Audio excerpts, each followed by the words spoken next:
My spidey sense is tingling that Homecoming is just okay. Please don't judge me when I say I think Spider-Man 3 is better than Homecoming.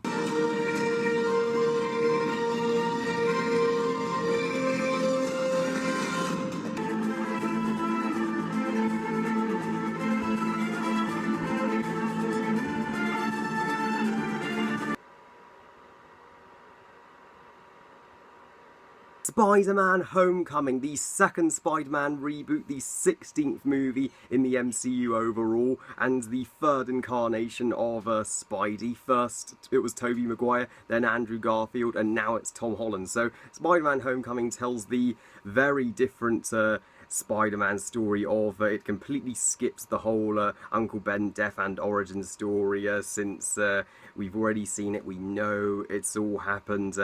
He's just appropriately Spider-Man from the beginning, and it sets a few years after the events of Civil War, where Peter Parker, he just wants to be on the Avengers, he wants to join the team so badly, and he's also struggling to keep up with his high school life because he is still a teenager. He's the youngest Spider-Man, he hasn't graduated yet, and his relationship, of course, with Aunt May, and his, high school crush, Liz, and Tony Stark, he's basically mentoring the kid and keeping an eye on him, and at the same time Peter must face the new villain, the Vulture. So yeah, Spider-Man Homecoming, obviously I was looking forward to seeing it. I reviewed the first 5 Spider-Man movies leading up to this one. If you have not seen them, please check them out. I even put it as my 6th most anticipated movie of 2017. I did have my skepticism, of course. I thought, how could this possibly live up to the Raimi trilogy, which I adore? But as long as it's better than both, terrible Amazing Spider-Man movie, I'll at least be obliged, and after walking out of it, I can confirm it has earned the trophy of most overrated movie of 2000. It has earned the trophy for most overrated movie of the year so far, because I kind of disagree with the Rotten Tomatoes rating. It has like 93%. I think that's crazy. I do not feel this is one of the best Spider-Man movies, and it's certainly not my favourite superhero movie of the year, as everybody's making it out to be. I am legitimately shocked by the amount of universal praise and craving and love that this movie's getting. I know you Marvel fans and Spider-Man fans are just getting ready to click that dislike button right now, but before you do, just listen to the review first, because this is just my honest opinion. You don't have to agree. I do not hate this movie, don't get me wrong. It kicks the shit out of both amazing shit movies. If anything, it's the most fun I've had with a Spider-Man movie since Spider-Man 3 10 years ago.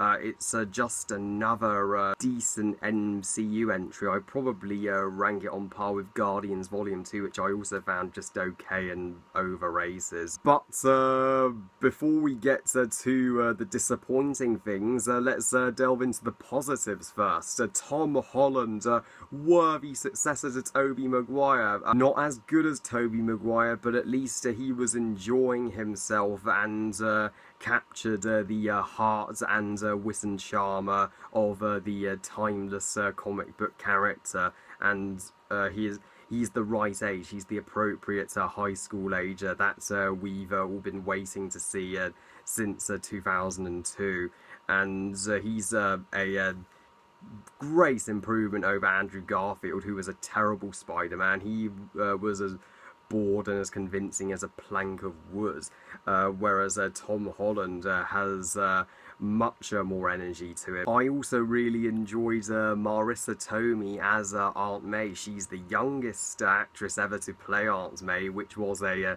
nice change from the older Aunt May. I mean, she's definitely a better Aunt May than Sally Field ever was, but she's still not quite Rosemary Harris. Rosemary Harris made the role, but scenes where Peter and Aunt May talked and had this, really sweet mother and son-like relationship were the scenes I cared about most in the movie. Though there is one issue that did bug me about Aunt May, which I will touch on in the negatives, and Peter's, nerdy, fun-loving high school friend from the trailers. Yes, he was a delightful comic relief supporting character and a friend for Peter Parker.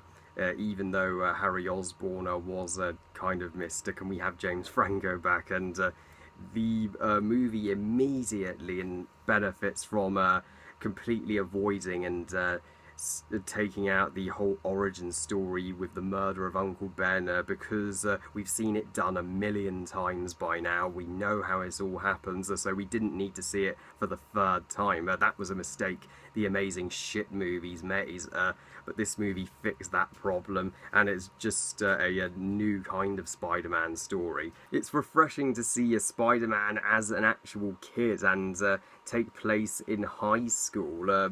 That's something we didn't get to see much of in the Raimi movies or the Webb movies. That added some relatability to this Spider-Man, and the movie's light-hearted tone is awesome because Spider-Man does not have to be too dark, which makes the humour just excel. There's tons of wonderful jokes in this movie. It's one of the funniest Spider-Man movies, period. Yeah, your kids will have a great time. In fact, I'm surprised that this movie was rated PG-13 in the US and 12A in the UK. It could have gotten away with PG.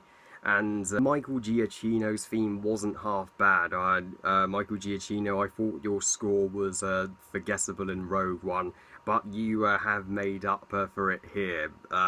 Still not Danny Elfman's theme, but it will do. But as much good as there is in this film, it is not the all things perfect Spider-Man I was hoping for, at least, even though it may have been for most, because I do have a lot of negatives as well, I'm afraid to say. Oh god, I'm prepared for the hate comments. Firstly, I think Tony Stark didn't need to be in the movie. I'm sorry. This was not Iron Man's story. It was Spider-Man's story. He was just there for fan service and to connect this movie with the MCU. That's the biggest problem with the MCU. They just have a habit of they have to connect all their fucking movies together. They can't have a single standalone film. The DCEU is doing a better job with making their movies more standalone, with the exception of Batman vs Superman. But Iron Man was just in here because it was saying, oh, Iron Man's in our movie, you remember Iron Man from the MCU, you've got to love him now. Although I did like Jon Favreau in this movie, he was a nice addition, but Iron Man could have been taken out. And why did they, in that one moment, try to sexualize Aunt May? There's literally one scene in a cafe where a waiter hits on her. That was really off-putting. And the love interest, Liz, she's okay, I guess, but Mary Jane or Gwen Stacy, they're hard acts to follow. And there is a twist in this movie that they just spoiled in the trailers. That's another big flaw. The trailer gave away way too much and spoiled the surprises, just like the Amazing Spider-Man 2 trailer. The twister was, that predictable. I saw it coming from a mile away, and the Vulture, I am absolutely shocked that people are loving Michael Keaton as the Vulture. Don't get me wrong, Michael Keaton's a splendid actor. I love him as much as the next guy. He's Batman, for crying out loud. But he was, just such a meh villain, in my humble opinion. his design was so bland. Why did they make him look like a robot? So just like they ruined the Rhino in Amazing Spider-Man 2. I mean, this guy has nothing on the far superior Raimi villains like Green Goblin, Doc Ock, Sandman, New Goblin, and Venom. Some of my favourite movie villains ever. And the action, while it's spectacular physically, the boat scene being the best in the movie, lacked the emotional height of the action in the Raimi movies. While I did praise the light-hearted tone, John Watts tried too hard to make it fun. This movie has a total lack of a emotional centre, which is what's made the Raimi movies so outstanding and ambitious. There's no intense moments like Spidey having to choose to save MJ or the kids in the climax of the first Spider-Man. There's no, moments as great as the train scene from Spider-Man 2. There's no, epic moments like when Harry and Peter have to team up to save MJ from Venom and Sandman in Spider-Man 3. This movie has no, awesome moments like that. And the movie pretty much did drag a bit. So in conclusion, Homecoming is a good enough Spider-Man movie for me. It's just, there's nothing remarkable or special about it. So I strongly disagree with the rave perfect reviews that say this movie's a masterpiece, best Spider-Man movie ever.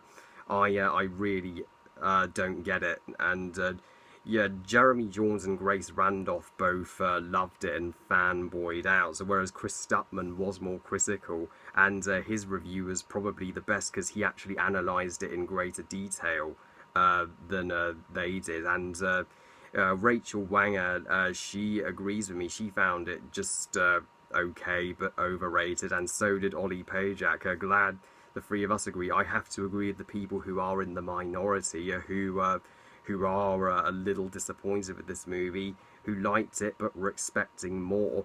So yeah, this is certainly not going to make my top 10 best movies of 2017. It's far from my favourite superhero movie of the year. That would still be Wonder Woman. Wonder Woman, that was a legit superhero masterpiece. That's had awesome characters, phenomenal action, a original and powerful story. It was standalone, and boy did it make me cry. But the fact that Jeremy Jahns gave Spider-Man Homecoming Awesome-tacular and Wonder Woman only buy it on Blu-ray, I beg to differ with him on that. So that shows how much of a Marvel fanboy he is. This movie just was not a standalone at all. It relied too much on setting up the rest of the MCU that it really did forget to be its own thing. So I respect your opinion if you love it and are in the majority. Just go see it anyway. But please cut those who disagree with you some slack. I mean, I do prefer this movie to both amazing shit movies, but it isn't a patch on the far superior Sam Raimi trilogy, not even close. So for those of you who claim this is the best Spider-Man movie, I'm sorry, that's a huge overstatement. I give Spider-Man Homecoming 3 stars out of 5. Good, but not great. But looking at the reviews, I was hoping for better, and yes, I still prefer Spider-Man 3. Yes, I love Spider-Man 3. It's still my favourite Spider-Man movie, and it is a better movie than Homecoming, and I'm not going to apologise for saying that. Well, I love you guys, thank you for watching, I hope you guys enjoyed this review, and what do you think of Homecoming? Please comment, let me know, please like this video and subscribe, and please give this video a thumbs up if you enjoyed it, and please follow me on Twitter and on Google+, and I'll see you all next time when I rank the Spider-Man movies. I'll see you then, bye guys.